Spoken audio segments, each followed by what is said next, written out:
There we go. We can adapt and overcome. Everybody hear me in the back of the room? Good. I'll try not to move the mic over here. I'd like to thank the Minnesota Free Market Institute for having me here and giving me my chance at a first tornado warning of my life. I lived in California, so every other possible natural disaster has been a common theme of my younger life, but tornadoes I was blissfully free of.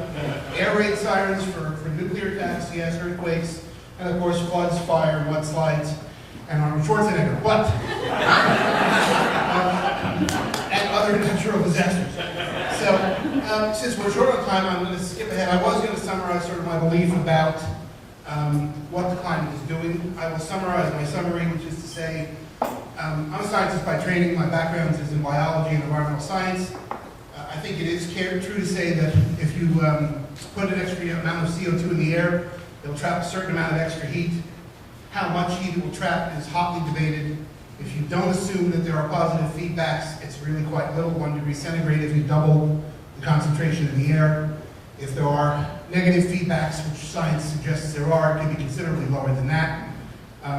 As to whether or not any harm will be done, it really depends on what's happening beside that warming. If we're entering a cool age, it'll buffer the cooling. If we're entering a warmer period, it'll increase the warming a tad. But I don't believe that it is a crisis. Crises, in my opinion, are things that happen within months to years, not centuries to millennia. I think it's a normal policy challenge. It's something that we have gotten new information from climate science, which is the climate is much more variable than we thought it was. People thought we lived in a mostly stable climate, that there were just slow trends in and out of ice ages. What we now know is the climate bounces all over the map. You can have short period bursts of warming, bursts of cooling. We actually should do something with that knowledge, and I'll talk about that in a minute. Because we've been sort of under the delusion that you can predict these things on 300-year floods and 400-year droughts and so forth. And in fact, they're not predictable in any way, and yet we've built our entire infrastructure and insurance models on the idea that they are. So I'm going to skip the rest of the science briefing, and at the very end I'll say what I think we should do. Actually, I'll do this. What do I think we should do based on this new knowledge? Well, what I think we should do is we should build social resilience so that if the climate bounces in any one direction or the other, we're ready to handle it. And the way we do that is by privatizing risk and infrastructure so that markets can tell us how to change on an incremental basis wherever there's going to be a climate impact. Because the climate impact of drought is very different than flood, and the climate impact of rising sea level is very different than the climate impact of stronger storms. So we should be working on building local resilience across the country. The only way you can do that is by taking the things out of the government's hands.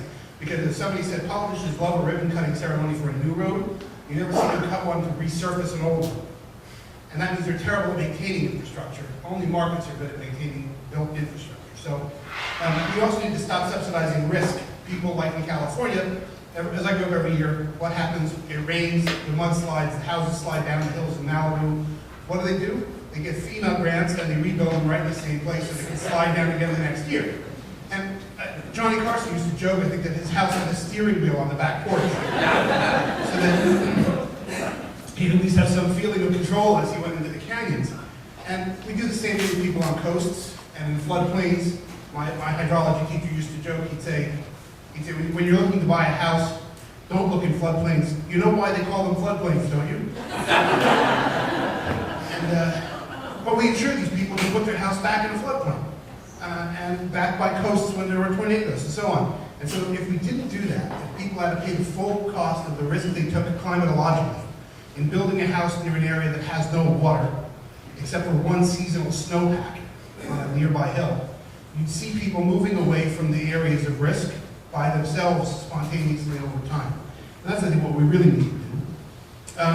We should also take out some reasonable insurance. That is, okay, maybe we are going to have a burst of warming and it's bad, so we should be investing in research money for geoengineering, cooling the climate manually, as volcanoes can do by injecting particulates or glitter basically into the upper atmosphere.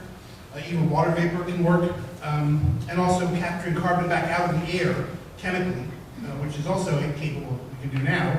It takes energy, but we could actually refine the technology, so we should invest in that. We might even put some money into a fund for future compensation if it turns out that we've caused harms to other countries, like little countries with outlying islands and things.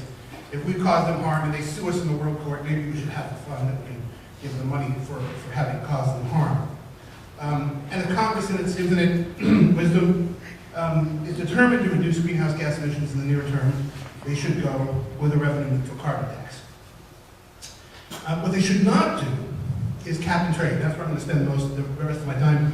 I was supposed to talk about cap and trade and green jobs. I'm going to try to rip through cap and trade and rip through green jobs and take questions. But why should they not do cap and trade? First of all, it's a fine emission control mechanism for certain kinds of pollution, local pollution that's discrete. Even the creators of cap and trade say it won't work for greenhouse gases. There are too many sources. There's too much money involved. And it influences too big a section of the economy, right? Too big a section of the economy. And so it's not the right model for the nature of the pollution. There's no available on-the-shelf technology to deploy to reduce the cost of reducing your carbon emissions. And that's what cap and trade is supposed to do. Cap and trade is supposed to guide investment toward technologies that reduce emissions. We don't have those technologies. And so there's nothing to be guided to. It will serve as much as an economic cap as a greenhouse gas cap. Whenever the economy grows, what do? Why is the economy growing? We're making and buying and selling stuff. Making, buying, and selling and using stuff reduces carbon emissions. The more you produce, the higher the cost of the carbon permits go, until ultimately you pass on these price increases to the consumer, you choke back the economic growth, right? You stifle demand, and you choke off your economic growth. So, as much as it regulates greenhouse gases, it's going to cap or put a governor on economic growth. It will increase price volatility as well, because if you have a very hot summer, all of a sudden your permit price rate shoots up, and your utility passes that rate on to you. If you have a cold winter, the same thing happens. And so there's a lot of price volatility, which makes it hard for businesses to predict how much their costs are going to be the next year or the next quarter. And we've seen that in sulfur trading as well. There's plenty of evidence in the European market trading system, which has collapsed no less than 3 full times. Had this complete value collapse. Imagine if you had your 401k in that. You'd really be having it be worse than what we had that. It just got through. When the permits aren't auctioned, they turn into rent-seeking and special interest politics, which destroy the efficiency of the system and give landfall profits to the very people that the environmentalists say are destroying the planet, the coal and gas and oil industry. And it gives handouts, creates handouts and entitlements to favored political groups. If you do allow offsets, the foreign offsets, history says they'll largely be fraudulent and they'll just mutate into foreign aid. Cap and trade will also expand the size of government. They had a recent estimate that will cost $80 billion, I believe, in the next 10 years just for the government to staff up to enact to do waxman marking. The bill itself has 600 new mandates for the EPA administrator. And it'll force millions of businesses to file new regulatory paperwork showing that they're going to have to buy their permits, they're going to have to give them to the government, they're going to have to show how much they emitted, and it's going to cause a huge amount of extra cost for businesses, which will further hike the prices of energy, goods, and services. By the way, when they say this is not a tax, they're lying. And they say your energy costs won't go up. Well, hogwash. That's the whole point of the exercise. If your energy costs don't go up, you don't use less. If you don't use less, emissions don't come down. End of story. So of course your prices are going to go up. They just want to hide them as much as they can from you, so they're burying it through this cap and trade system rather than just slapping a tax on your Hershey bar. Carbon tax on everything you buy, which would actually be much more uniform and intelligent if they were really serious about this, instead of being politically motivated in what they're doing. If you have biofuels in the mix, you just drive more land under ethanol, corn for ethanol, driving up food prices. And you create an entrenched group of special interests who hold billions and billions of dollars worth of permits, who will immediately turn to their lobbyists and say, get the cap cranked down. Because the more the cap is cranked down, the more my permits are worth. And so you build this self-serving group of people who will try to prevent other approaches from getting in, like a carbon tax that might link in their hole, and who will demand compensation if you ever try to dismantle the scheme. Because you've just given them, right? You've given them something of major value, and they banked it on their portfolio, and they're going to use it just as with mortgage-backed securities. By the way, if you think that was bad, wait until the carbon-backed securities come out. And they say, oh, the trading houses are actively lobbying and have been for ages because they are just drooling over the idea of the commission they're going to get trading these carbon credits and packing them up and turning them into investment funds, right? Carbon-backed securities. And it's in the bill. They're allowed to do that. The wax market allows for that. So they're really just waiting for this. And they also will fight tooth and nail to maintain the scheme and tighten it forever. How's this all playing out with the Waxman market? Where, of course, Congress has said, oh, no, because they've been told this many, many times. They say, oh, no, we can fix all that. We're not going to do that. We're not going to make the same mistakes the Europeans made. No. We're going to auction off all the permits. We're going to do it right. What have they done?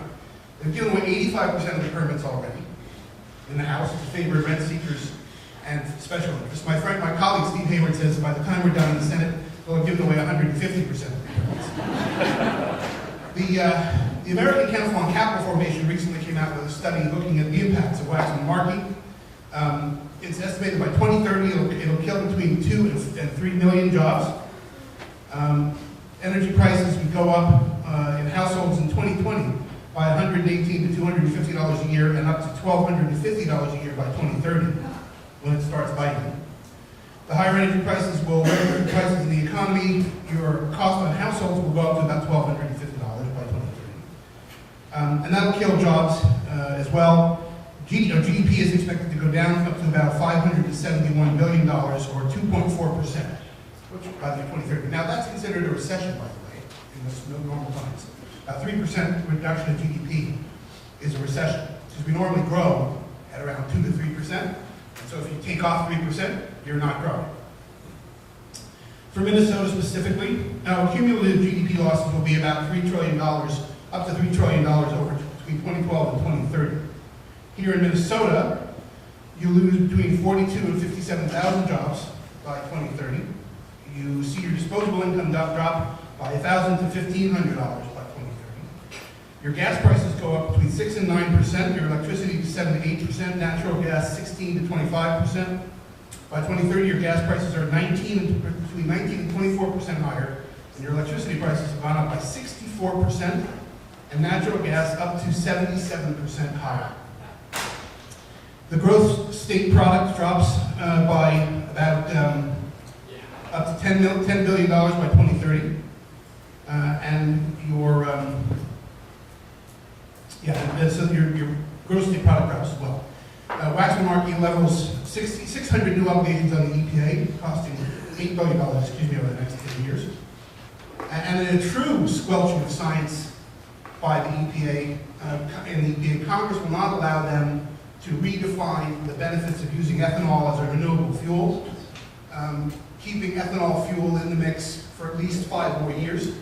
Ethanol fuel has been absolutely devastating, not only to the cost of food and the economy as a whole, but it is an environmental nightmare. As an environmental scientist, it is absolutely appalling what corn ethanol does to the environment, between creating huge dead zones off the coasts, to polluting streams from the fertilizer and pesticide runoff, to increasing local air pollution. What they make a lot of the ethanol with coal.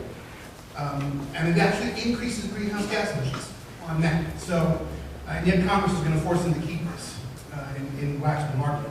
It also contains trade war provisions with China and India, which we need with our economy about like we need a whole. So now, let's talk about green jobs. I'm perfectly suited to talk about this. I've had nothing but green jobs. I've been green since I was born. In fact, I was green in the womb. So before they shanghaied my name for their dubious political program, I was green before they even knew what it meant. Let's talk about green jobs. President Obama promises millions upon millions of green jobs. Well, the first problem is government doesn't create jobs. Consumer demand creates jobs. People actually think, when I say government doesn't create jobs, they say, right, the market creates jobs. But what market? It's consumer demand that makes jobs.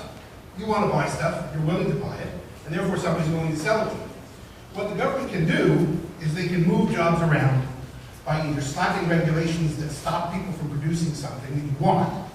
In other words, the government can tell you no, you can't buy that thing, we're only going to let you buy this other thing, which they're planning to do with light bulbs. You want the incandescent light bulb? No, you're going to get the fluorescent. Or they can basically move you around with the cattle prod of your tax dollars, and they can move money around, basically take money from these people who are creating jobs in the economy, the oil companies, the coal companies, whatever, and they can give them to those people, the windmill people and the solar panel people, while they take a nifty cut for themselves along the way. So what really the government does in this case is it's destroying jobs to create others, taking a cut. The jobs they create, by definition, since you didn't actually want them, they were not made by consumer demand. They're made by government fiat. By definition, they're non-economic goods. What's being produced is not economic, right? It's not something you would have taken voluntarily. Therefore, they impose a deadweight loss on the economy. The jobs themselves are less efficient uses of capital than would be in the market. Therefore, the overall economic return on investments is less, the economy slows. The final good that's made, the windmill or the solar cell, is non-economic compared to what you would have wanted to buy as an alternative. And maintaining it becomes expensive. This is what governments do with roads, rail systems, and so forth, mass transit systems. They build a big non-economic good that people aren't willing to use. Then they don't have a revenue stream in which to maintain it. And then some other technology comes along that people really do want to use, and they wind up stranding the old stuff even worse, and then so eventually you pay to decommission the thing you never wanted in the first place. Or it becomes like Amtrak and the Postal Service, something that the government, that basically you throw money into every year for something you never wanted in the first place.